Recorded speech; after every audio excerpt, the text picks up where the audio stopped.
On Monday, the 15th of September, the lifeless body of a 21-year-old university student named Trey Reed was discovered hanging from a tree on the campus of Delta State University in Cleveland, Mississippi.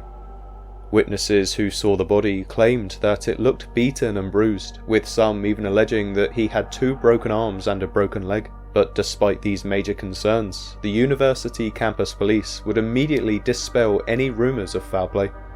However, refusing to accept this assessment by the authorities, followers of the case began to dig into the history of the area, where they uncovered a deeply racist past, alongside a predominantly white population within the university itself. But to complicate matters even further, friends claimed that Trey had recently been involved in an argument with someone just days before his death, alluding to the possibility that they could be responsible. So, with his family torn apart by grief, they have now taken to social media demanding justice for their loved one. However, to this day, authorities continue to insist that there are no signs of foul play, despite the fact that his body is still yet to be examined, understandably leaving an entire community frustrated as they are only left to wonder, what really happened to Trey Reed? And could he be Mississippi's newest victim of modern-day lynching?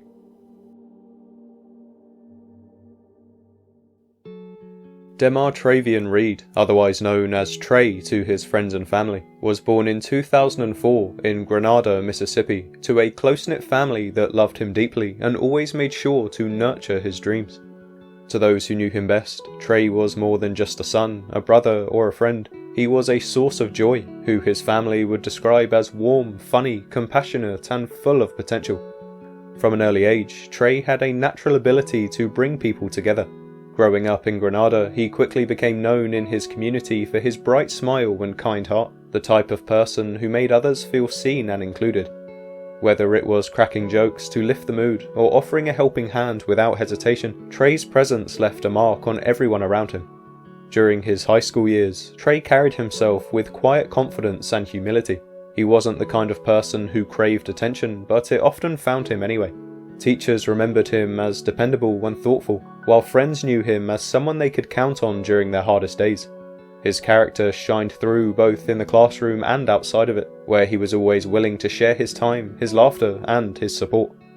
When it came time to graduate, Trey chose to continue his education at Delta State University in Cleveland, Mississippi, a decision that filled both him and his family with pride.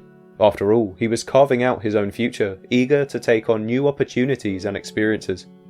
So, after a successful first year at college, by the fall of 2025, Trey had just returned for his sophomore year, still adjusting to campus life, but already making an impression. Professors described him as a promising young student with determination and ambition, while his peers spoke of his charisma, his generosity, and his ability to make friends wherever he went. Even as he settled into his college routine, Trey never lost sight of his roots. He remained deeply connected to his family back in Grenada, often visiting home and staying in close touch with those who had shaped him into the man he was becoming. And at just 21 years old, Trey had already built a strong circle of friends, mentors, and loved ones who admired the person he was and the person he was building himself to be. However, all of this potential would suddenly come crashing down just 1 month into his sophomore year at Delta State, when Trey's bright future would be cut short on that fateful day in September.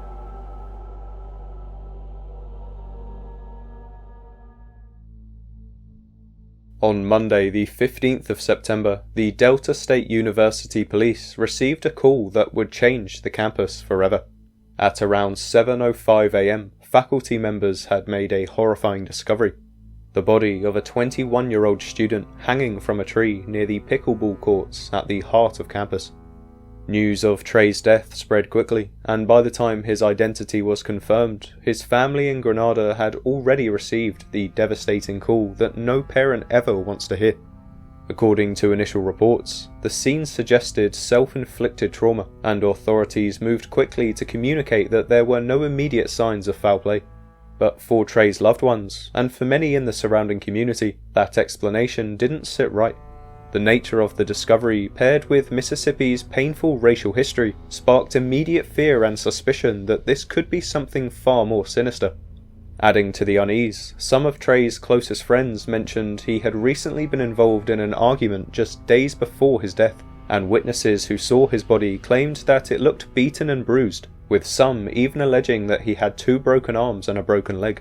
But despite these controversial rumours, the police remained confident that there was no evidence of foul play, and Trey's body was soon transferred to the coroner's office, with the Mississippi Bureau of Investigation also being called in to assist. However, what unsettled the community most was how quickly officials began describing his death as self-inflicted, despite the numerous statements made by friends and family that alluded to foul play. To them, it felt as though the door to other possibilities was being closed before it had even been fully opened, alluding to the possibility of a police cover-up being played out in real time.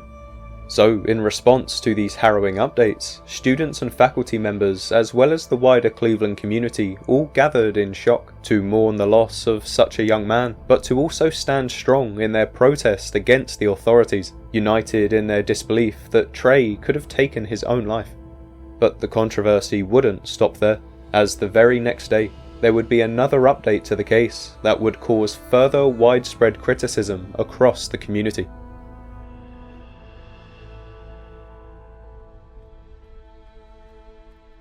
On Tuesday, the 16th of September, both campus police and local authorities were quick to address the situation publicly. Delta State University Police Chief Michael Peeler doubled down on his initial statement, where he once again claimed that there were no immediate signs of foul play. The Bolivar County coroner, who was also called to the scene, echoed this sentiment, suggesting early on that Trey's death appeared to be self-inflicted. But this announcement still left many uneasy. As to Trey's grieving family and to his fellow students on campus, it felt premature, almost as if the police were trying to sweep this case under the rug before a full investigation had even been completed. Trey's body had been transported to the coroner's office for further examination, but even as the case entered official channels, media reports circulated almost immediately with headlines leading towards Trey's death being self-inflicted, cementing that narrative in the public eye long before forensic evidence had been finalised. On social media, however, the story was far less clear. Friends of Trey, as well as members of the wider Mississippi community, continued to raise questions. Witnesses continued to protest that when they saw Trey's body, it definitely had visible bruises, which didn't line up with what the coroner claimed to observe upon initial inspection. Others claimed that Trey had been involved in an argument with someone just days before his death, which provided an example of potential motive, and yet, despite only investigating the case for a single day, police were already confident enough to publicly claim that they had strong reason to believe no foul play was involved. So this growing divide between the official statements and the community's suspicions quickly became a point of tension, with Trey's family and their supporters feeling as if the investigation was moving far too quickly toward a conclusion, ignoring the historical weight of a young black man being found hanging from a tree in Mississippi. However, despite the wealth of evidence that has been put forward by witnesses and people who were close with Trey, as of now, law enforcement are still yet to find out the truth, leaving his family in a state of anguish as they continue to wait for closure.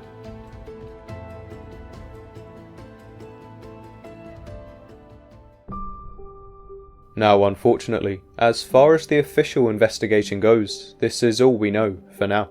But his family, along with many friends, classmates, and members of the wider community, are refusing to let his story fade away. They are demanding answers, and in some cases demanding justice for what they believe is a case of foul play.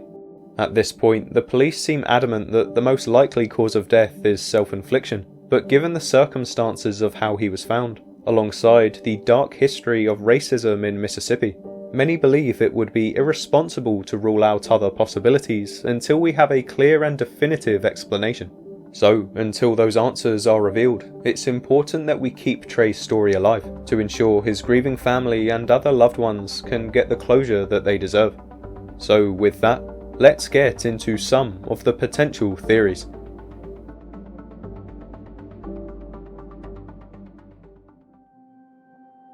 So, one thing that immediately stands out in Trey's case is how quickly law enforcement officials seemed to land on the conclusion that his death was self-inflicted.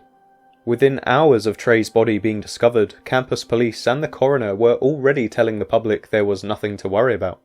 Now, the explanation for this early statement hasn't been expanded on in great detail, but if we take it at face value that it was just an assumption meant to calm the community, it still doesn't add up in my opinion, and I have two main points to push back on this.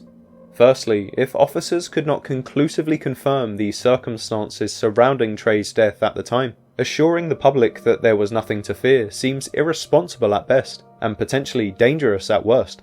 After all, if foul play had in fact been involved, then warning students, faculty, and the wider community about a possible threat on campus should have been the very first priority. Secondly, we have to remember that Trey was found hanging from a tree in Mississippi. That detail alone, given the state's painful history of lynching, should have at least raised the possibility of foul play in the minds of the investigators.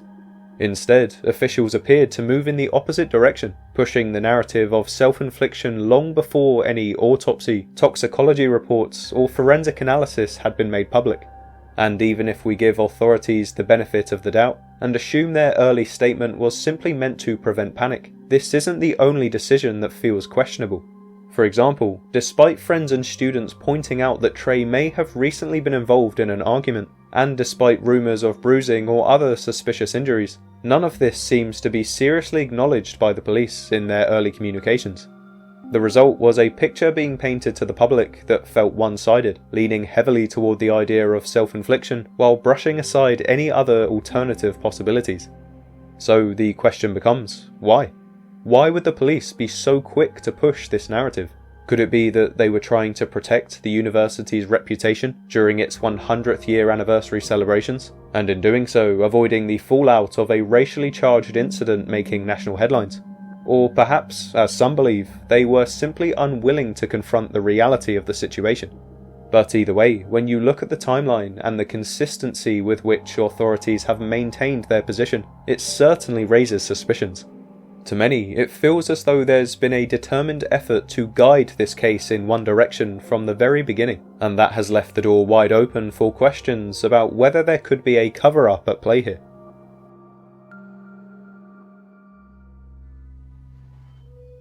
But taking a step back from this theory, another idea that has been raised by members of the community looks beyond Trey's immediate circumstances and instead focuses on the history of Cleveland, Mississippi itself. A town with long and complicated racial tensions, and one that some have described as having operated as a sundown town in decades past. For those who are unfamiliar, a sundown town is a community where black people were either openly banned or strongly discouraged from being present after dark, often enforced through intimidation, violence, or the silent acceptance of racist practices. And while many of these towns officially integrated on paper after the civil rights movement, the unwritten rules and the hostility towards people of colour often remained. Cleveland, sitting in the heart of the Mississippi Delta, has carried this legacy for generations. Older residents recall periods where black students faced segregation in schools, and where families knew which areas were safe and which were not. So when Trey, a young black man, was found hanging from a tree in Cleveland, it triggered immediate associations with that very history. To many, it didn't feel like a tragic coincidence, it felt like a haunting echo of Mississippi's past. Now, skeptics might argue that this is reading too much into it, that Cleveland today is not the Cleveland of decades ago, but here's why this theory still holds weight. For black communities in Mississippi, the image of a body hanging from a tree is not just a tragic sight, it's a direct reminder of a time when violence against black men was not only common, but often ignored by local authorities. So, even if Trey's death were to be officially ruled as self-inflicted, the context cannot be ignored. The history of Cleveland as a place where black residents once lived in fear creates a lens through which his death is being viewed, and when police appear quick to dismiss foul play, it only amplifies suspicions that the ugly realities of the past may not be as far behind us as we'd like to think. In this light, Trey's death becomes more than just a personal tragedy, it becomes a reflection of a community's unresolved history, and it raises a painful but necessary question. Are we witnessing the remnants of an old sundown town culture still influencing justice and perception in modern-day Mississippi?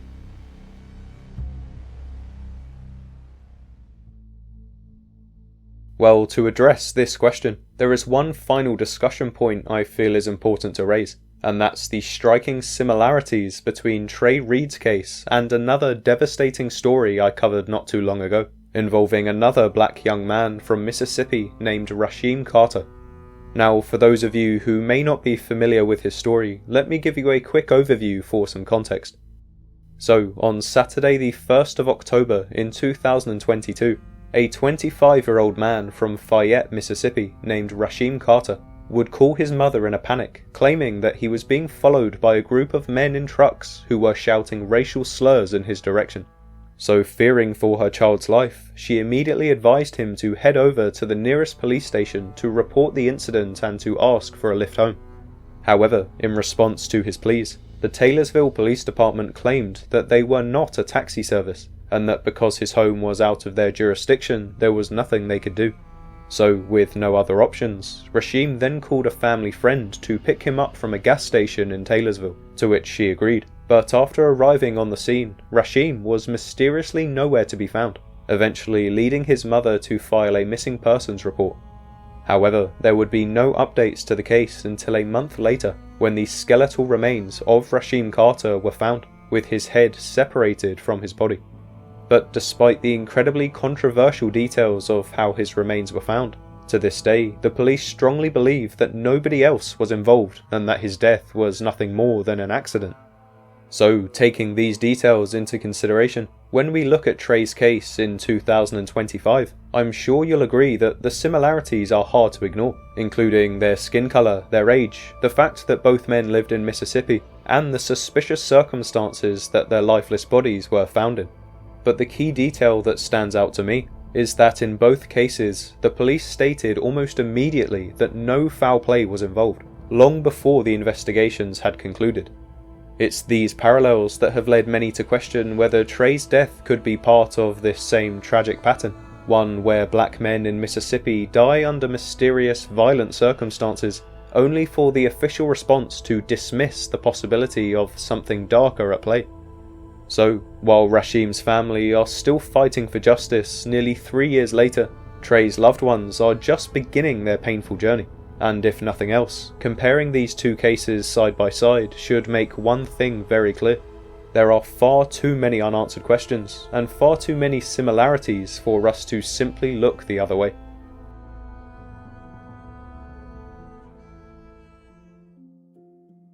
But just before I end the video, there is one more case that I think needs to be mentioned, once again due to its unsettling similarities to Trey Reed's story, which is that of William Young, who was also discovered hanging lifeless from a tree, only for his death to be ruled as self-inflicted.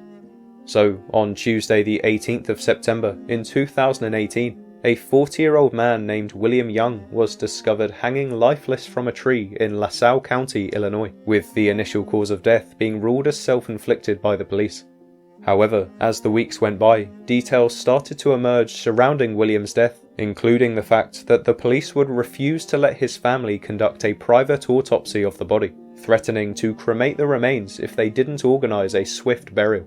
But to make matters worse, it was then leaked to the public that William's car had received damages on the passenger side, like it had been rammed by another vehicle, and his belongings were also scattered all over the place, as if there had been some kind of struggle. But despite these incredibly suspicious details, no official investigation would ever take place, with the LaSalle Police Department remaining adamant that no foul play was involved, leaving William's family devastated with more questions than answers.